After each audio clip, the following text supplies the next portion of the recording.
Friends, இந்த வீடியோவில் உங்களோட எஸ்பிஐ நியூ கிரெடிட் கார்டை எப்படி ஆக்டிவேட் பண்ணி பின் செட் பண்ணுறது அப்படிங்கிறத பார்க்கலாம். ஃபர்ஸ்ட் உங்களோட கூகுள் ப்ளே ஸ்டோர் ஓப்பன் பண்ணிவிட்டு எஸ்பிஐ கார்டு அப்படின்னு சர்ச் பண்ணிங்கன்னா கிரெடிட் கார்டோட அஃபிஷியல் அப்ளிகேஷன் வந்து கிடைக்கும். ஸோ இந்த அப்ளிகேஷனை இன்ஸ்டால் பண்ணிவிட்டு ஓப்பன் பண்ணுங்கள். ஓப்பன் பண்ணால் ஃபஸ்ட்டில் வந்து சைன் அப் அப்படிங்கிற ஆப்ஷன் வந்து கீழே இருக்கும். அந்த சைன் அப் ஆப்ஷன் வந்து கிளிக் பண்ணிடுங்க. கிளிக் பண்ண உடனே உங்களோட கார்டு டீட்டெயில்ஸ் கேட்கும். கார்டு நம்பர், சிவிவி நம்பர், உங்களோட டேட் ஆஃப் பர்த் எல்லாம் கேட்கும். எல்லாம் கொடுத்துட்டு ஜென்ரேட் ஓடிபி வந்து கிளிக் பண்ணிடுங்க. கிளிக் பண்ணதும் உங்களோட மொபைல் நம்பருக்கு ஒரு ஓடிபி வரும். ஓடிபி என்டர் பண்ணி சப்மிட் வந்து கிளிக் பண்ணிடுங்க. நீங்கள் ஓடிபி என்டர் பண்ணி சப்மிட் கிளிக் பண்ண உடனே பார்த்தீங்கன்னா யூசர் நேம் பாஸ்வேர்டு வந்து கிரியேட் பண்ண சொல்லும். ஸோ இது உங்களோட net banking, SBI net banking user name password எப்படி கிரியேட் பண்ணிங்களோ அந்த மாதிரி தான் கிரியேட் பண்ணிவிட்டு கீழே சைன் அப் அப்படின்னு இருக்கும், அதை கிளிக் பண்ணிடுங்க. சப்போஸ் உங்களுக்கு யூசர் நேம் பாஸ்வேர்டு கிரியேட் பண்ண தெரியல அப்படின்னா கீழே கமெண்ட் செக்ஷனில் சொல்லுங்கள், நான் உங்களுக்கு எக்ஸாம்பிள் போட்டு விட்றேன். நீங்கள் அதுக்கப்புறம் சைன் அப் கிளிக் பண்ணதும் நெக்ஸ்ட் பேஜில் பார்த்தீங்கன்னா கங்க்ராச்சுலேஷன் வந்துடும். கீழே டேக் மீ டு லாகின் அப்படின்ட்டு வந்துடும். அதை கிளிக் பண்ணணும். நீங்கள் கிரியேட் பண்ண யூசர் நேம் பாஸ்வேர்டை போட்டு கண்டினியூ வந்து கிளிக் பண்ணிடுங்க. நீங்கள் கண்டினியூ கிளிக் பண்ணதுமே பார்த்தீங்கன்னா சிம் வெரிஃபிகேஷன் பண்ணும். உங்கள் மொபைலில் 2 சிம் இருந்துச்சுன்னா நீங்கள் கிரெடிட் கார்டில் எந்த சிம் நம்பர் கொடுத்துருக்கீங்க அப்படிங்கிற செலக்ட் பண்ண சொல்லும். செலக்ட் பண்ணதுமே நீங்கள் சிம் வெரிஃபிகேஷன் கம்ப்ளீட் ஆகி அதுக்கப்புறம் உங்களுக்கு நெக்ஸ்ட் பேஜில் இந்த மாதிரி ஓடிபி கேட்கும்.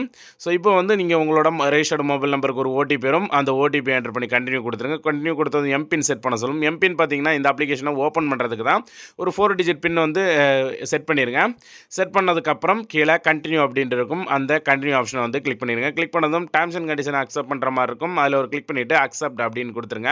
கொடுத்ததும் கெட் ஸ்டார்டட் அப்படின்ட்டு வரும். ஸோ அதை வந்து கிளிக் பண்ணிடுங்க. கிளிக் பண்ணதும் இப்போ வந்து உங்களோட கிரெடிட் கார்டுக்கு பின் நம்பர் உங்களுக்கு பிடிச்ச மாதிரி ஒரு 4 டிஜிட் பின் நம்பரை வந்து செட் பண்ணிடுங்க.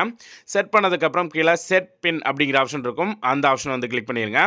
நீங்கள் செட் பின் அப்படிங்கிற ஆப்ஷனை கிளிக் பண்ணதும் திரும்ப உங்களோட மொபைல் நம்பருக்கு ஓடிபி வரும். ஓடிபி என்டர் பண்ணிட்டா பின் ஜென்ரேட்டட் அப்படிங்கிறது வந்துடும். கீழே நெக்ஸ்ட் அப்படிங்கிற ஆப்ஷன் இருக்கும். அந்த நெக்ஸ்ட் ஆப்ஷனை வந்து கிளிக் பண்ணிடுங்க. நீங்கள் நெக்ஸ்ட் ஆப்ஷனை கிளிக் பண்ணதும் உங்களோட கிரெடிட் கார்டுக்கு என்னென்ன ஆப்ஷன் வந்து எனேபிள் பண்ணணும் அப்படிங்கிறத கேட்கும். ஸோ உங்களுக்கு ஆன்லைன் டிரான்சாக்ஷன் வேணும்னா எனேபிள் பண்ணிக்கோங்க. ஸோ அதுக்கப்புறம் என்னென்ன ஆப்ஷன் வேணுமோ அதை எனேபிள் பண்ணிவிட்டு கீழே continue with OTP, confirm with OTP அப்படிங்கிற ஆப்ஷன் இருக்கும். அந்த ஆப்ஷனை வந்து கிளிக் பண்ணிடுங்க. அந்த ஆப்ஷனை கிளிக் பண்ணதும் திரும்ப உங்களுக்கு ஓடிபி வரும். ஓடிபி என்டர் பண்ணி சப்மிட் வந்து கொடுத்துருங்க. நீங்கள் ஓடிபி என்டர் பண்ணி சப்மிட் கொடுத்ததும் அப்டேட் சக்ஸஸ்ஃபுல் அப்படிங்கிறது வந்துடும். கீழே நெக்ஸ்ட் அப்படின்ட்டு இருக்கும். நெக்ஸ்ட் ஆப்ஷனை வந்து கிளிக் பண்ணிடுங்க. கிளிக் பண்ணதும் உங்களோட கார்டு டீட்டெயில்ஸ் எல்லாமே வரும். எல்லாம் கீழே ஐ அக்னாலஜ் அப்படின்னு இருக்கும். அந்த ஐ அக்னாலஜ் அப்படிங்கிற அந்த ஆப்ஷன் வந்து கிளிக் பண்ணுங்கள். கிளிக் பண்ணதும் உங்களோட இந்த அப்ளிகேஷனுக்கு ஃபிங்கர் பிரிண்ட் எனேபிள் பண்ணணும் அப்படின்னு கேட்கும். வேணா கொடுத்துக்கோங்க, இல்லைனா ஸ்கிப் கொடுத்துருங்க. ஸ்கிப் கொடுத்ததும் இந்த மாதிரி அவ்வளோதாங்க, நமக்கு மொத்த ப்ராசஸும் கம்ப்ளீட் ஆயிடுச்சு. இப்போ வந்து நம்மளோட கிரெடிட் கார்டு ஆக்டிவேட் பண்ணி பின் செட் பண்ணிட்டோம். ஸோ இப்போ இந்த அப்ளிகேஷனோட ஹோம் பேஜில் உங்களோட லிமிட் எவ்வளோ யூஸ் பண்ணியிருக்கீங்க அப்படிங்கிற டீட்டெயில்ஸ் எல்லாம் இருக்கும். டியூ டேட், எவ்வளோ டியூ இருக்குது எல்லாமே காட்டும். ஸோ அவ்வளோதாங்க. இந்த இன்ஃபர்மேஷன் பிடிச்சிருந்தால் லைக் பண்ணிடுங்க. மீண்டும் இதே மாதிரி இன்ஃபர்மேஷன் சந்திக்கிறேன். தேங்க்யூ.